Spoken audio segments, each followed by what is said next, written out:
সম্প্রতি ভারতীয় Swiss billionaire পরিবার হিন্দুজা ফ্যামিলি নিয়ে একটি খবর ভেসে এসেছে। এই ধনী পরিবারের উপর আরোপ লাগানো হয়েছে তারা মানব পাচার করতেন। আপনাদের জানিয়ে রাখি, আপনাদের মধ্যে অনেকেই এই হিন্দুজা ফ্যামিলি গ্রুপের বিভিন্ন কোম্পানির ভোক্তা।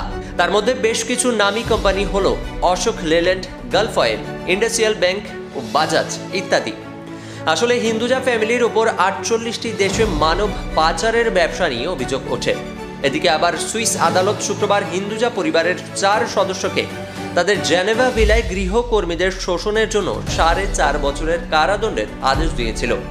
কিন্তু সম্প্রতি সুইস কোর্টের রায় নিয়ে হিন্দুজা পরিবারের মুখপাত্র একটি সাংবাদিক সম্মেলনে বলেন, হিন্দুজা পরিবারের উপর লাগানো এই আরোপ সম্পূর্ণ মিথ্যে বলে দাবি করছেন তারা।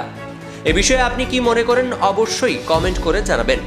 এই পরিবারের ওপর আরোপ শুধু এখানেই সীমিত নয়।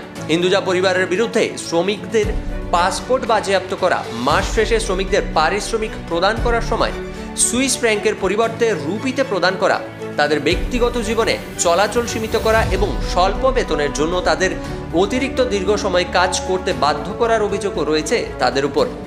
এছাড়াও রাঁধুনি ও গৃহকর্মীদের টানা 14 ঘন্টা কাজ করতে বাধ্য করা হতো বলে খবর রয়েছে, যার তুলনা এক নৃশংসতার সাথে দেওয়া যায়। এও খবর আছে এই হিন্দুজা ফ্যামিলি তাদের ভিলায় কর্মরত এই ভারতীয় কর্মীদের থেকে তাদের বাড়ির পোষা কুকুরদের জন্য বেশি পয়সা খরচ করতেন।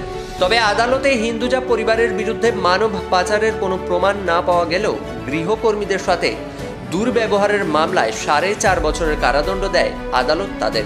Bureau report, Indo Bangla Times business, Kolkata.